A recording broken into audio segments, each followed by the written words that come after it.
उत्तर प्रदेश के मुख्यमंत्री योगी आदित्यनाथ ने धार्मिक पर्यटन को बढ़ावा देने के लिए अयोध्या, काशी और प्रयागराज जैसे तीर्थ स्थलों पर अभूतपूर्व विकास कार्य किए हैं। इन स्थलों पर बेहतर बुनियादी सुविधाएं, सुरक्षा और आवागमन के इंतजामों से पर्यटकों की संख्या में भारी वृद्धि हुई है। यूपी अब घरेलू पर्यटकों के लिहाज से देश में नंबर 1 है। देखिए रिपोर्ट।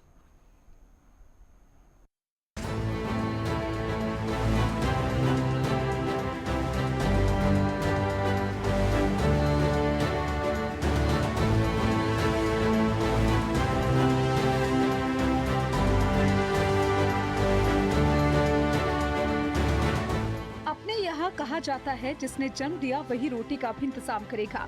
ये ऊपर वाले पर मुकम्मल भरोसे के साथ इस बात की ओर भी संकेत करता है कि अगर अपने इष्ट देवों से जुड़े स्थलों को सजाकर संवार दिया जाए, वहाँ आने वाले पर्यटकों की सुरक्षा एवं सुविधा के मद्देनजर बुनियादी सुविधाएं विकसित कर दी जाए, तो वहाँ भारी संख्या में रोजी रोजगार के अवसर स्थानीय और आसपास के लोगों को उपलब्ध होते हैं।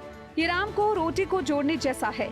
उत्तर प्रदेश के मुख्यमंत्री योगी आदित्यनाथ ने इस बात को सच साबित कर दिया। आज शिव अविनाशी काशी और राम के अयोध्या पर्यटकों की आमद के मद्देनजर यहाँ के लाखों लोगों की रोजी रोटी का जरिया बन गए।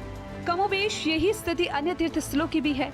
तीर्थराज प्रयागराज में आयोजित महाकुंभ में तो इसका चरमोत्कर्ष भी दिखा।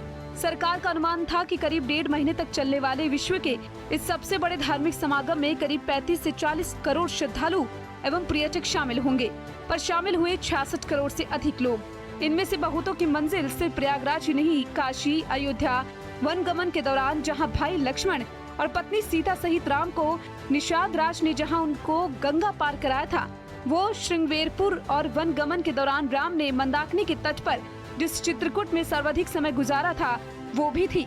कई लोगों ने विंध्याचल स्थित मां जगदम्बा के दरबार में भी हाजिरी लगाई।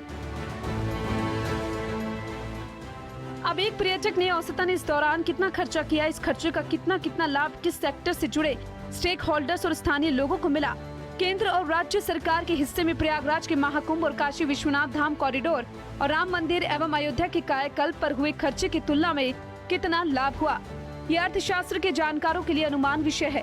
पर ये निर्विवाद सच है कि पर्यटकों एवं श्रद्धालुओं की बढ़ती आमद से लाभ में सब रहे।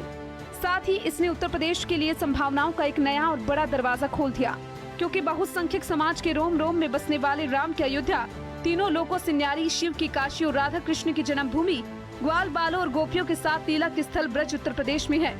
इन सभी जगहों की संभावनाओं के मद्देनजर योगी सरकार यहाँ आने वालों की सुरक्षा और सुविधा के लिहाज से लगातार काम भी कर रही है। 3 साल से घरेलू पर्यटकों की आमद के हिसाब से यूपी देश में नंबर 1। इसका नतीजा है कि पर्यटकों की आमद के हिसाब से उत्तर प्रदेश लगातार नए रिकॉर्ड बना रहा है। 2022 से ही घरेलू पर्यटकों के लिहाज से उत्तर प्रदेश देश में नंबर 1 पर बना है। सरकार के आंकड़ों पर गौर करें तो 2017 में उत्तर प्रदेश में आने वाले पर्यटकों की संख्या मात्र 24 करोड़ थी, जो 2024 में बढ़कर 65 करोड़ हो गई। 8 वर्षों में 41 करोड़ की ये वृद्धि खुद में अभूतपूर्व है। स्वाभाविक है कि महाकुंभ के नाते 2025 एक नया रिकॉर्ड रचेगा। ये संख्या 1 अरब के ऊपर तक जा सकती है। क्या कहते हैं एक्सपर्ट? पंजाब, हरियाणा और दिल्ली चैम्बर ऑफ कॉमर्स की एक रिपोर्ट के अनुसार भारत में 60% से अधिक घरेलू यात्राएं धार्मिक स्थलों की होती है। धार्मिक पर्यटन आर्थिक उन्नति और सांस्कृतिक आदान प्रदान में महत्वपूर्ण भूमिका निभाती है। धार्मिक पर्यटन की संभावना का अधिकतम लाभ लेने के लिए ऐसी सभी जगहों को बेहतरीन बुनियादी सुविधाएं, सड़क और एयर कनेक्टिविटी, आने वालों की सुरक्षा और सेवा देना चाहती है। ये सारा काम उत्तर प्रदेश सरकार पूरी संजीदगी से कर रही है। 8 वर्षों की मेहनत का नतीजा है पर्यटन क्षेत्र का ये उभार। ये सब यूं ही नहीं हुआ। इसकी पृष्ठभूमि मार्च 2017 में जब योगी आदित्यनाथ मुख्यमंत्री बने तभी से शुरू हो गई थी। तब अयोध्या जाना तो दूर की बात, कोई नेता अयोध्या का नाम तक नहीं लेना चाहता था। उस अयोध्या में वो बार गए। हर बार उन्होंने अयोध्या को विकास की बड़ी सौगात दी। दीपावली के एक दिन पूर्व भव्य दीपोत्सव आयोजन करवाया। इससे एक बार फिर देश दुनिया में राम को मानने वालों का ध्यान अयोध्या की ओर गया। राम मंदिर के पक्ष में सुप्रीम कोर्ट का फैसला आने और मंदिर का शिलान्यास होने के बाद तो केंद्र की मोदी और प्रदेश की योगी सरकार ने अयोध्या के कायाकल्प के लिए खजाने का मुंह खोल दिया। मुख्यमंत्री की मंशा अयोध्या की दुनिया की सबसे खूबसूरत पर्यटन नगरी बनाने की है। इसे वे कई बार सार्वजनिक मंचों पर कह चुके हैं। उसी मंशा के अनुरूप अयोध्या में लगातार काम भी हो रहे हैं। काशी, प्रयाग, ब्रज क्षेत्र पर भी उनका इसी तरह फोकस है। पूरा हुआ राम को रोटी से जोड़ने का संकल्प। आपको बता दें कि राम और रोटी का रिश्ता अटूट है, दोनों एक दूसरे के पूरक है। राम मंदिर आंदोलन को धार देकर भाजपा ने इसे सांस्कृतिक राष्ट्रवाद का सबसे प्रमुख एजेंडा बनाया। करीब 500 वर्षों के लंबे संघर्ष के बाद जब राम मंदिर आंदोलन के बारे में सुप्रीम कोर्ट का फैसला आया और अयोध्या में राम जन्मभूमि पर रामलला के भव्य मंदिर का निर्माण शुरू हुआ, तो केंद्र और उत्तर प्रदेश में भाजपा ही सत्ता में रही।